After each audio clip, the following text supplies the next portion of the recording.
J'ai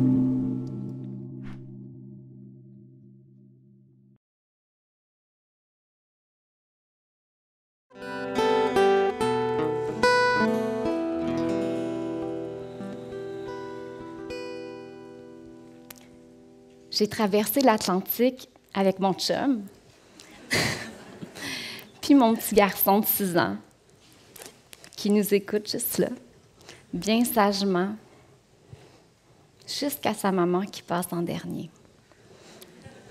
Je t'aime, Jaco. Les enfants savent prendre le temps, puis être présents pour ceux qu'ils aiment. Je suis donc venue avec ma petite tribu, puis parce que nous, les Québécois, on se sent connectés à vous, les Français, nos cousins de cœur.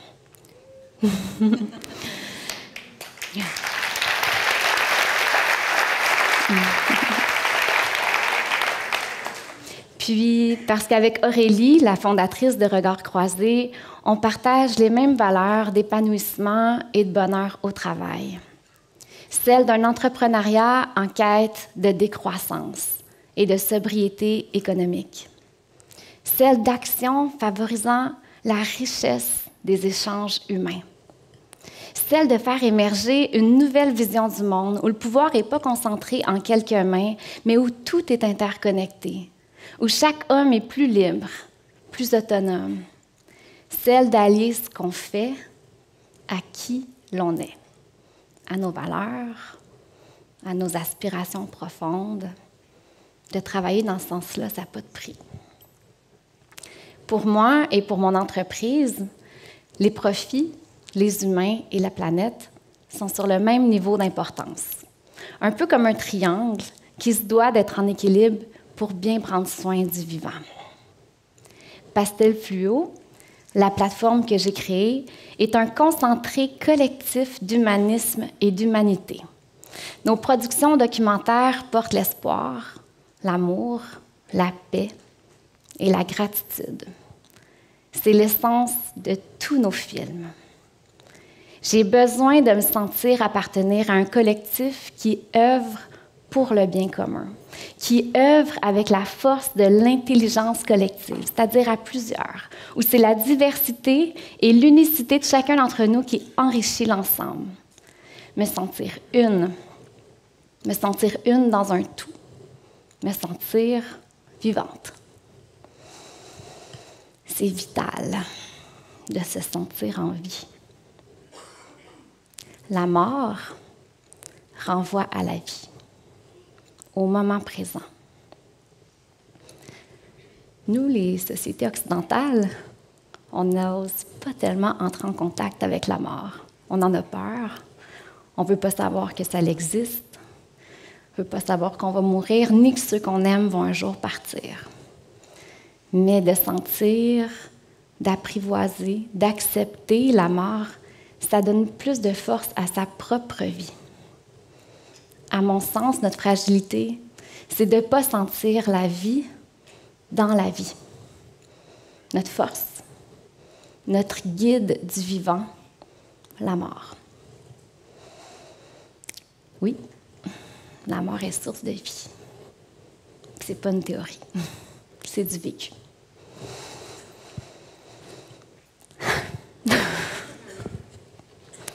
J'ai passé 6 mois avec Nélia. 6 mois, c'est pas rien. Ça représente 4320 heures d'écoute en soi. Dans son ventre, dans son cœur, dans ses tripes. Les femmes enceintes ou celles qui l'ont été savent ce que c'est de porter la vie. On communique avec notre moi profond. On se questionne, on observe, on goûte à la présence en soi. Surtout le jour où il y a un signe, il y a un mouvement. Nélia bouge, elle existe, elle est en vie. Elle est la vie dans la vie. Ces 6 mois-là, pour moi, ont été comme un trésor précieux avec ma petite Nélia.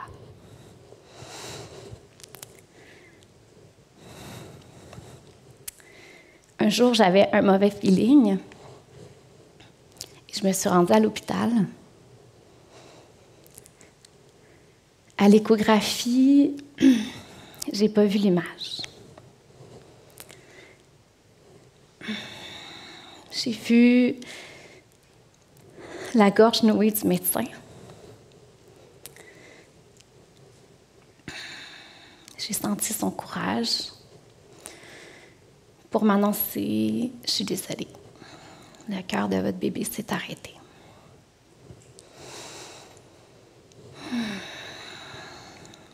Moi qui étais en vie, je portais la mort. Je me suis jamais sentie aussi vivante qu'à ce moment-là. Vivante de souffrance. Vivante dans une tempête émotionnelle submergente. Un tsunami. J'avais de la misère à voir clair, à saisir ce qui se passait. Je shakeais de partout. Je pouvais pas passer à travers ce chemin-là. Ça faisait trop mal. Je pouvais pas parce que ce chemin-là, je le connaissais déjà. Parce que Nélia, c'est la deuxième vague du tsunami. La première vague s'appelait Thomas.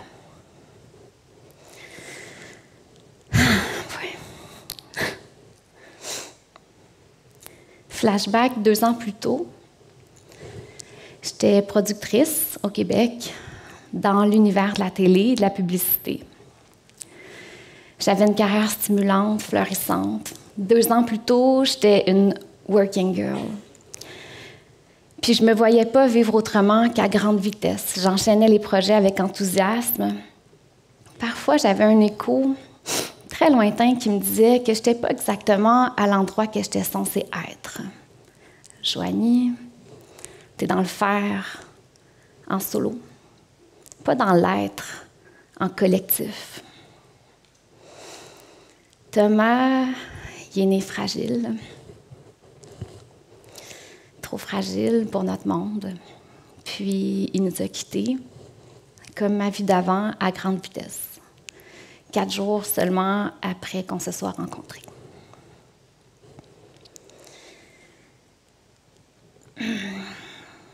L'absence de Thomas, puis de Nélia, c'est d'abord un silence. Il n'y a pas beaucoup de mots pour décrire ce qu'on peut ressentir quand on accompagne son enfant vers la mort. C'était un silence à l'intérieur de moi, puis tout autour de moi. Et dans ce silence-là s'installe une présence très intense. La souffrance. Souffrance ruminante, souffrance injonctive. Pourquoi moi? Pourquoi nous? Qu'est-ce que j'ai fait de pas correct? Est-ce que j'aurais pu l'éviter? Je vais me réveiller, puis tout ça va juste avoir été un cauchemar. Je peux pas croire, pas encore, pas 2 fois. Elle est bruyante, la souffrance. Je décide de baisser le son en tournant le bouton de l'acceptation. L'acceptation commence par un dialogue de paix avec soi. J'ai appris à entrer en contact avec ma douleur, ce que j'avais jamais fait avant, à accueillir chacune de mes émotions, une à la fois, à ne pas les résister, au contraire, à leur faire de l'espace, à observer comment que mon corps avait besoin de les exprimer. Parce que une fois que l'émotion est exprimée, c'est vraiment là que la paix peut s'installer. J'ai réalisé qu'on n'est pas la situation qu'on vit. J'ai aussi réalisé qu'aucune expérience difficile vient avec une signification. C'est moi qui donne la signification à mon épreuve. Je peux décider de bâtir, de voir les cadeaux cachés. Au début, on ne les voit pas. Mais après un certain temps, on les voit. Il y en a toujours. Je peux décider d'évoluer pour être un meilleur humain à l'école de la vie humaine. La maman qui est entrée à l'hôpital pour Thomas n'en est jamais ressortie. La maman qui est entrée à l'hôpital pour Nélia n'en est jamais ressortie non plus. Il y a une partie de moi qui est morte en même temps qu'eux. Mes enfants quittaient un monde pour naître à un autre. Puis parallèlement, je faisais la même chose, un peu comme une double renaissance. En mourant, ils m'ont permis de renaître à moi-même. De renaître à soi en acceptant que la mort fait partie du cycle de la vie. La vie est un cycle infini de mort et de naissance. Tout est en renouvellement constant. Tout est impermanent. Pour moi, mes enfants ne sont pas absents, ils sont présents. Avec subtilité, ils sont présents autrement. C'est une présence que j'apprivoise encore. Je déguste leur présence comme un bon thé chaud, un thé blanc, le plus précieux.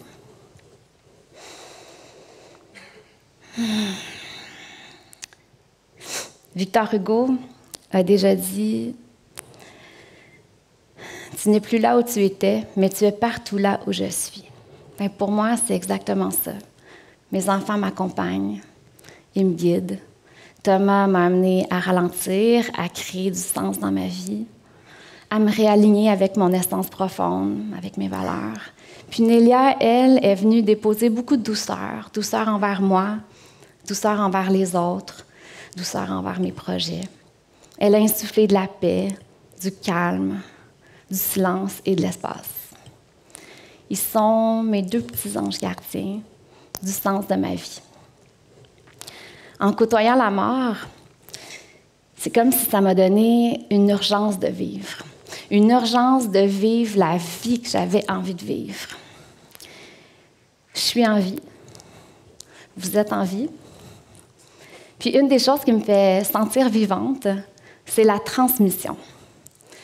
Transmettre, pour moi, c'est de recevoir de l'autre, de recevoir le meilleur de l'autre et de partager avec les autres ce qu'on a reçu de précieux, un peu comme on le fait ce soir. J'aime beaucoup Edo qui disait « Nous avons tous reçu un cadeau, le cadeau de la vie. Ce qu'on fait avec notre vie, c'est notre cadeau à l'humanité. » Ben moi, c'est exactement ça que j'ai envie de transmettre à mon petit gars ici, Jacob. Qu'il puisse vivre une vie où il réalise ses rêves, où il s'en remplit, où il contribue à faire une petite différence, celle que lui peut faire, mais à partir de ce qu'il fait vibrer. J'y apprends à se connecter avec son petit cœur, à son intuition, parce que ça ne trompe jamais. J'y apprends à entrer en contact avec toutes les émotions de sa météo intérieure. Le soleil, comme la pluie, ils ont toutes leur raison d'être. Je lui enseigne à cultiver la bienveillance, la gratitude. J'ai longtemps porté mon regard sur ce que j'avais pas ou ce que j'avais pu. Et le jour que j'ai commencé à regarder tout ce que j'avais, je me suis sentie tellement riche. Il suffit juste de changer de lunettes. Le soir, ensemble, on s'allume des chandelles, on se fait un rituel, des petites méditations, des fois des visualisations. On arrête le temps. On nomme ce qui nous habite. Il n'y a plus une journée qui passe sans que je lui dise que je l'aime. On est tous maîtres et élèves dans la vie, mais pour moi, mon fils, c'est mon plus grand enseignant. J'adore l'aube. L'aube ressemble à un regard d'une tendresse infinie. L'aube possède des secondes qui battent beaucoup plus lentement que les autres. Et le matin, mon premier émerveillement, c'est de me réveiller aux côtés de mon chum. Nos épreuves ont fait en sorte que je l'ai connu sous un nouveau jour, celui de la vulnérabilité.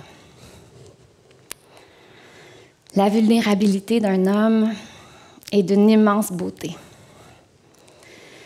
La vulnérabilité permet de se connecter aux humains à un autre niveau, au niveau de l'âme. Elle permet l'ouverture du cœur. Il m'a permis d'apprendre à le connaître différemment, sous ce regard-là. Puis ça m'a beaucoup touchée. La plupart d'entre nous avons appris que la vulnérabilité est signe de faiblesse, hein, mais je réalise qu'au contraire, quelle force ça prend pour dévoiler entièrement qui nous sommes. Les gars, nous les filles, là, on a besoin de votre vulnérabilité. D'être soi, sans carapace, sans protection, sans masque, c'est libérateur pour tout le monde. Pour conclure, j'ai réalisé que le bonheur peut véritablement naître des épreuves les plus difficiles. Une épreuve n'est pas nécessairement et pas seulement le rendez-vous de la souffrance. Elle peut aussi être le rendez-vous de la transformation. Ça l'a été pour moi. Ça m'a permis de grandir en humanité. Chaque instant, j'ai le choix de me choisir puis d'être douce avec moi-même. Chaque instant, j'ai le choix de m'élever ou de m'éteindre. Chaque jour nous offre une nouvelle page blanche, une page où je crée ma vie, où je la subis. Chaque journée, c'est une journée de plus pour aimer, puis pour prendre soin de mon fils, de mon chum, de mes amis, de mes projets, puis aussi pour aimer sans condition une belle salle de 500 cousins.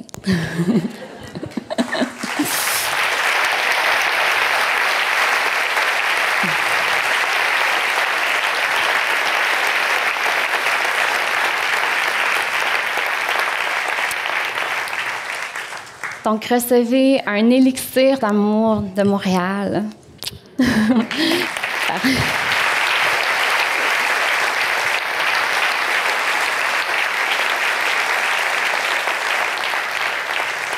Parce que je peux dire que oui, seulement grâce à un regard croisé, je suis tombée en amour avec vous. Merci.